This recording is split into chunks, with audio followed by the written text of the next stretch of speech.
Te damos la bienvenida a esta sesión de Maestros Conectados. Estamos muy contentos de que estés acompañándonos en esta temática que es muy especial y muy interesante, denominada Aprendemos todo el tiempo. Así que estamos muy bien acompañados contigo, Marcelo Pino. Gracias por estar acompañándonos y por favor, danos unas pequeñas palabras sobre lo que tú consideras importante de esta temática. Muchas gracias, querida Ivana. Qué gusto realmente volvernos a reencontrar con ustedes, queridos maestros, para tocar temas siempre importantes para nuestra puesta en escena en el aula, ¿cierto? Y ahora, como Ivana iba adelantando, vamos a tocar un tema súper interesante, que realmente aprendemos todo el tiempo. Y ese va a ser el tema de hoy. Y yo quisiera empezar con un punteo que me parece esencial para este tema, querida Ivana. Eh, Dicen que el aprendizaje debe ser transversal y contextualizado. ¿Qué me puedes decir tú al respecto? Y justamente es una de las preguntas y de las respuestas que surgen mucho durante nuestras charlas con maestros y maestras, cuando nosotros les consultamos y les preguntamos para qué enseñan, cuál es el objetivo de enseñar, de educar, de formar a sus estudiantes. Siempre nos responden, querido Marcelo, que enseñan para la vida, ¿no? Entonces el aprendizaje es, como tú nos dices, un proceso continuo durante toda la vida y también es un proceso transversal. Es decir, que nosotros incluimos el aprendizaje no solamente dentro de nuestras aulas, no solamente de estos espacios virtuales o de las cuatro paredes en las que compartimos con nuestros estudiantes, sino el aprendizaje está también presente en muchos otros espacios y es lo que nosotros necesitamos incentivar, que nuestros estudiantes se sientan curiosos, motivados para seguir aprendiendo todo el tiempo, es decir, no solamente en nuestras clases, en nuestras sesiones, sino que el aprendizaje vaya acompañando su vida durante todo el tiempo, porque además, Marcelo, tenemos esta capacidad de aprender durante toda nuestra vida, ¿no? Gracias a lo que nosotros llamamos plasticidad cerebral, sabemos ahora, podemos estudiar el cerebro y entendemos que nosotros podemos aprender cualquier cosa a cualquier edad, ¿no? Ya sea un idioma nuevo, ya sea un instrumento, ya sea una carrera, una profesión o una labor, la podemos aprender no importa la edad que tengamos, ¿no? Porque nuestro cerebro permanentemente está generando y está regenerando también neuronas, ¿no? Un tema realmente apasionante, ¿no? Cómo nuestro cerebro comienza a generar redes neuronales que nos permiten contener todo ese conocimiento, ¿no? Y que el proceso cognitivo perdure. Para esto tenemos que entender también la complejidad de nuestro cerebro. Tenemos alrededor de 200 billones con B labial, 200 billones de conexiones neuronales. Imagínate ese gran número, querida Ivana, realmente es de locos, ¿no? La capacidad que tiene nuestro cerebro es increíble. Y a esto también me gustaría comentarte que, por ejemplo, es mucho más difícil desaprender algo que hemos aprendido de manera errada que aprender algo nuevo. Y esto se debe a que obviamente el cerebro durante todo el proceso evolutivo ha estado para generar sobrevivencia, digamos, para perdurar en el tiempo, pues obviamente totalmente desarrollado y estructurado para contener conocimiento, para crear nuevas redes de conocimiento, nuevas redes neuronales que nos activen el proceso cognitivo. En cambio, desaprender para el cerebro es como antinatural. Entonces él dice, si yo he aprendido esto es porque me sirve. Entonces, desechar esas redes neuronales que han sido generadas por un proceso cognitivo errado es mucho más complejo. En el único momento en que el cerebro realiza este tema de segregación, digamos, de romper nuestras redes neuronales, es en la adolescencia. Y es lo que llamamos la poda cerebral, ¿no? Cuando realmente ese cerebro de los adolescentes está lleno de redes que realmente ni ellos entienden. Por eso se la conoce como la edad del burro, ¿no? Mal conocida como la edad del burro, porque realmente pasa esto, que comienzan a realizarse la poda cerebral, que es una poda obviamente natural que sucede en esta etapa de la vida, donde se comienzan a sacar y se comienzan a eliminar ciertos tipos de redes que han sido generadas. Y esta poda neuronal pues ocasiona que tengamos a nuestros niños, adolescentes, un poco complicados, ¿no? Ni ellos entienden. A veces uno no los entiende, pero es que lo que realmente pasa es que ni ellos se entienden bien. Entonces, es también importante saber esos procesos que va teniendo nuestro cerebro. ¿Qué me puedes decir al respecto, querida Ivana? Justamente, Marcelo, este proceso de poda cerebral es muy interesante en el cerebro de nuestros estudiantes y sobre todo de nuestros estudiantes adolescentes, ¿no? Porque a veces nos damos cuenta que tienden a estar muy cansados, que tienen más sueño o que tienen más hambre también. Y esto es porque el proceso de poda cerebral implica una demanda de alta energía. El cerebro consume mucha energía normalmente en el cuerpo, pero cuando estamos en este proceso de poda cerebral, pues el cerebro está trabajando al máximo, ¿no? Entonces es muy importante que nosotros entendamos que nuestros estudiantes están pasando por este proceso y que tengamos herramientas para poderlos apoyar y ayudar, sobre todo acompañar en estos procesos, ¿no? Y entonces ha quedado muy atrás este concepto, Marcelo, de que creíamos que nosotros solo podíamos aprender hasta cierta edad. Es muy esperanzador y gracias a las neurociencias ahora sabemos y entendemos que podemos seguir aprendiendo todo el tiempo, ¿no? Entonces nos permite a nosotros como maestros y maestras, pues continuar nuestros procesos de aprendizaje, ir incluyendo herramientas, nuevas temáticas, nuevas metodologías para siempre ir mejorando nuestra práctica docente. Y yo sé que hay algo que tú quieres compartir con nosotros, Marcelo, que es muy importante. Implica también el aprender haciendo. Así es, querida Ivana. Aprender haciendo, una frase que la conocemos todos. Pero yo quiero darle un poquito el sustento evolutivo y de la neurociencia, como para que tengamos el concepto claro. Aprender haciendo significa que tenemos que mover el cuerpo. Y evolutivamente, Ivana, como tú sabes, primero ha sido el cuerpo, ¿no? Lo primero que ha salido en este planeta Tierra que ha permitido albergar la vida ha sido un organismo multicelular en el fondo del mar que lo conocemos como la esponja marina. La esponja marina tiene todas las capacidades, se alimenta, se procrea, pero no tiene un sistema nervioso, ¿sí? No tiene un cerebro, es decir, es solo cuerpo. Y bueno, trata de luchar para sobrevivir solo con el cuerpo. Y más adelante aparece un bichito que muchos le tienen miedo, que es la medusa marina. La medusa marina eh, es el primer órgano multicelular después de la esponja que evolutivamente ha generado ya un sistema neurológico, un sistema nervioso, un cerebro. Y este cerebro se genera a través de la evolución para el cuerpo, es decir, en función del cuerpo, para lograr satisfacer esas necesidades de un cuerpo cada vez más complejo. Y obviamente, en toda esa cadena evolutiva larga de millones de años, aparece el ser humano. Y el ser humano con un cerebro totalmente complejo que está diseñado justamente para mantener la sobrevivencia del cuerpo humano. Entonces, ¿por qué la importancia de esta frase que la tocábamos hace unos instantes? Se aprende haciendo, porque cuando movemos el cuerpo, cuando nos movemos, entonces estamos implicando muchísimas más zonas cerebrales. Y en los últimos estudios con el escáner que se hace al cerebro, esa gran maravilla tecnológica que nos ha permitido aprender muchísimo en estos últimos años de nuestra supercomputadora, pues se ha evidenciado que cuando nos movemos, se activan exactamente las mismas zonas cerebrales que cuando aprendemos. Entonces, de ahí la importancia de las neurociencias para ayudarnos a comprender que siempre el movimiento genera un mejor proceso de aprendizaje.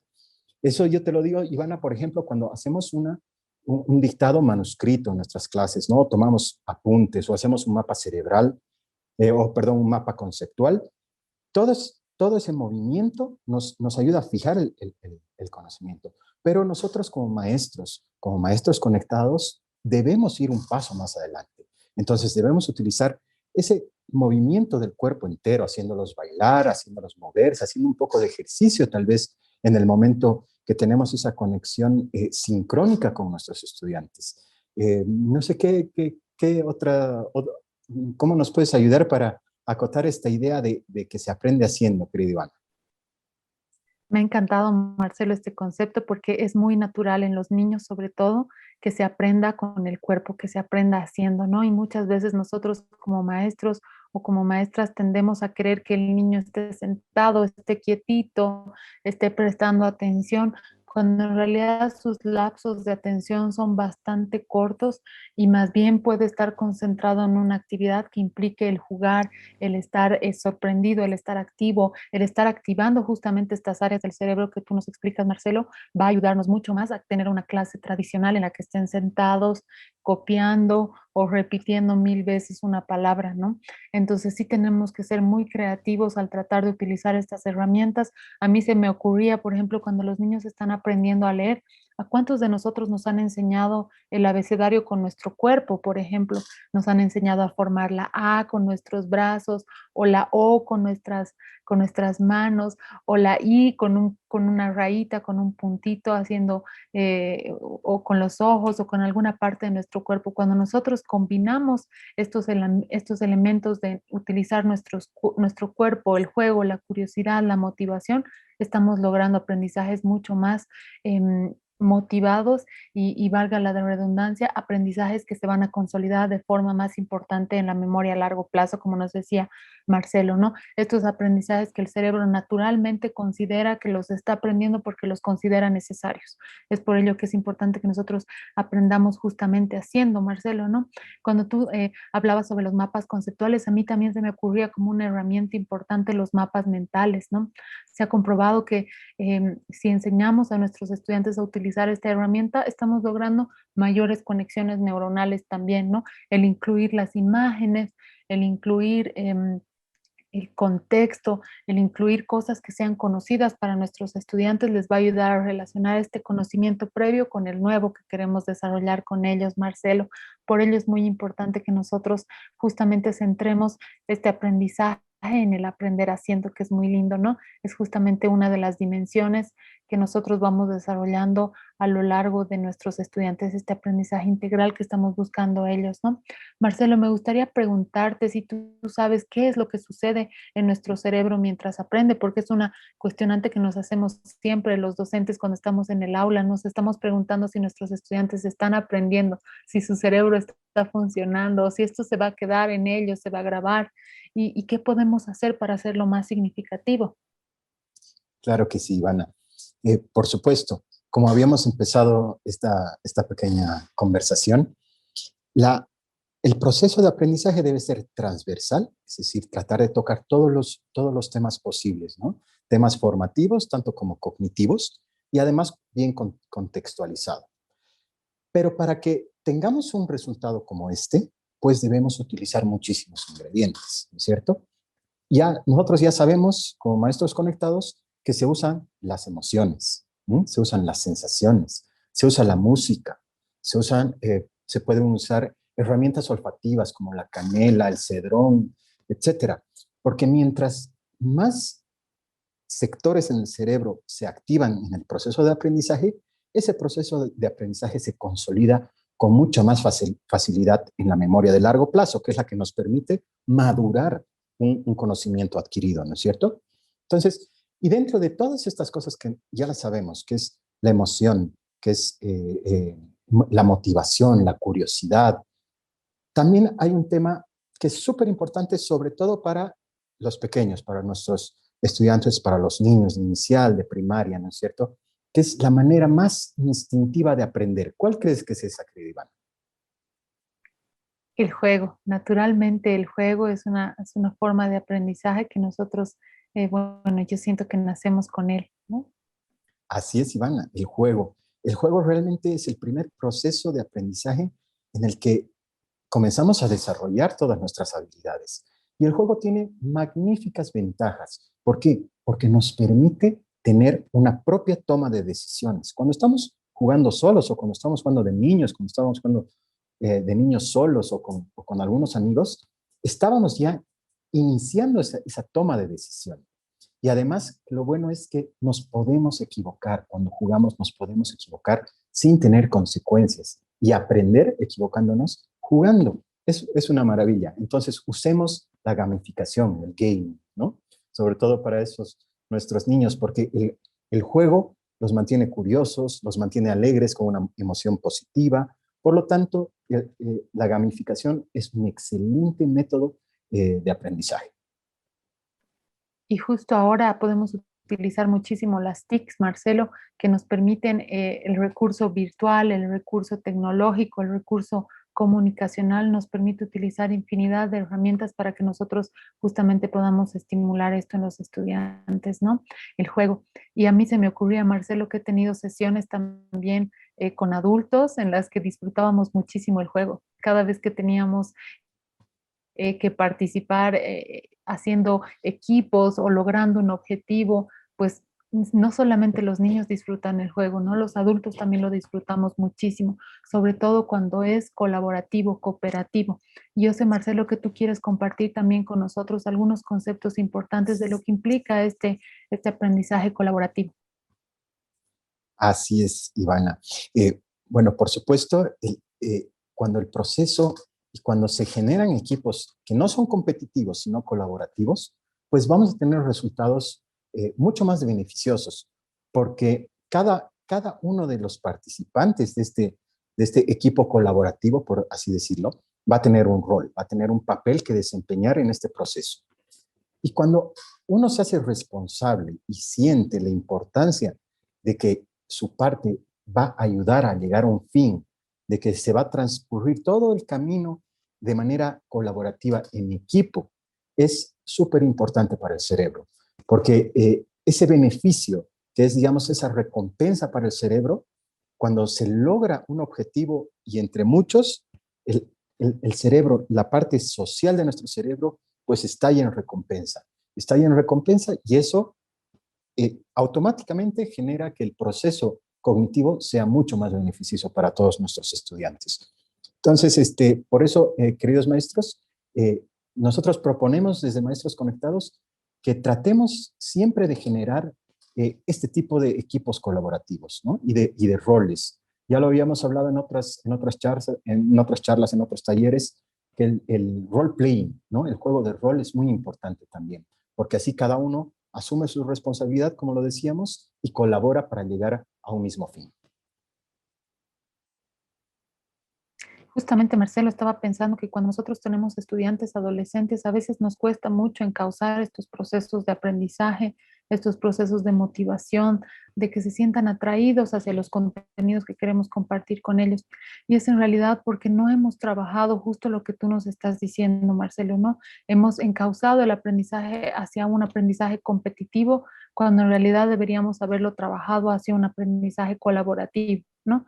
Es así como nosotros podemos motivar a nuestros estudiantes a que tengan esa sensación natural que ellos tienen de querer cambiar el mundo, de querer hacer servicio hacia los demás, el querer aprender con los pares o también prestar servicio a los más pequeños. No ha habido experiencias en unidades educativas donde ponían a los estudiantes más grandes a enseñar a los más pequeñitos para poderles compartir también su experiencia de cómo ellos han aprendido, cómo han vivido esta etapa, ¿no? Entonces sí les ha funcionado muy bien y es algo que sirve también como una herramienta para que vayamos trabajándolo como el aprendizaje en colaboración, ¿no? Eso nos va a ayudar muchísimo. También, Marcelo, me gustaría preguntarte algunas cositas más que he tenido aquí anotándonos. ¿Qué piensas tú de las imágenes poderosas? Es algo que se utiliza también muchísimo en las sesiones. ¿Y qué crees tú que incide en el cerebro o que no incide o que es una pérdida de tiempo o que puede ser utilizado a nuestro favor? Claro que sí, Ivana. Realmente imágenes poderosas, siempre usarlas al principio y al final, ¿no? Estos procesos que ya los habíamos visto antes, se inicia de una manera potente y se termina de una manera potente también para crear recordación. Entonces, es muy importante. Pero yo no solo me quedaría en el tema de imágenes poderosas, sino afectar sensorialmente a todos los sentidos. Es la mejor forma de que realmente el proceso de aprendizaje sea bueno. Y en los últimos estudios que se ha hecho, eh, también se sabe ya que la música es una de las mejores formas para aprender, porque la música activa de alguna manera muchas áreas del cerebro de manera simultánea. Es algo que realmente es increíble. se ha desmitificado algunas cosas, como que se hablaba del tema de Mozart, ¿no? Pero ahora ya con los últimos estudios se ha logrado entender que no solamente Mozart es el que conduce una buena transmisión cerebral, una buena fluidez cerebral en el proceso cognitivo, sino la música en general. Obviamente no hablaremos de un trash muy pesado que no permita concentrarnos, ¿no? Pero en general la música permite que el proceso de aprendizaje sea mucho mejor.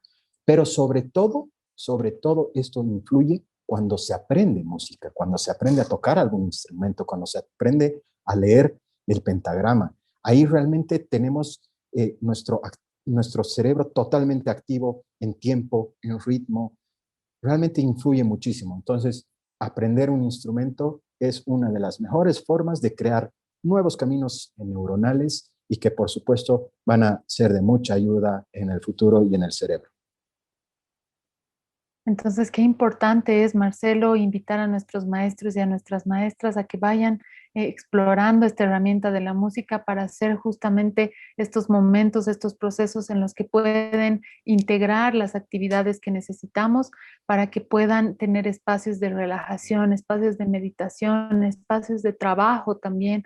Entonces, los invitamos a que investiguen un poco más sobre qué temas, qué música, en qué momento ponerlas, porque yo he visto resultados muy importantes. Y esto me lleva también a pensar, Marcelo, de que es muy importante entender ahora que estamos inmersos en este proceso de la virtualidad, que también puede ser semipresencial o que de alguna forma va a ir integrándose de nuevo a la presencialidad. Entonces, ¿cómo nosotros podemos afianzar estos procesos de enseñanza y aprendizaje en torno a lo que implica la calidad y no tanto la cantidad de tiempo que podemos estar con ellos, porque se ha reducido el tiempo que vamos compartiendo con nuestros estudiantes y de alguna forma se va a seguir reduciendo porque aunque volvamos a la presencialidad tenemos que seguir cierto rigor, ciertos tiempos, el distanciamiento que no implica un distanciamiento social, sino un distanciamiento físico, cómo nosotros podemos hacer que nuestras clases tengan mayor calidad en el corto tiempo que tenemos, querido Marcelo. Así es, Ivana. Yo creo que justo ahora, como lo habíamos hablado, se empieza de una manera potente y se termina también de una manera potente. Estamos llegando ya al final de este taller y yo creo que realmente lo que dijo Ivana es súper importante. Calidad versus cantidad. Ahora más que nunca debemos ser conscientes de que la calidad de lo que queremos enseñar es lo que va a quedar en los alumnos. Aprovechemos eh, todos estos procesos asincrónicos que nos está permitiendo esta virtualidad. Tratemos de generar esa motivación que precisa el estudiante para trabajar con sus compañeros, para beneficiarse de las conexiones que genera con inteligencia social, de sentirse parte de un equipo, todo lo que hemos venido hablando más o menos durante todos estos minutos se resume en lo que tú has dicho.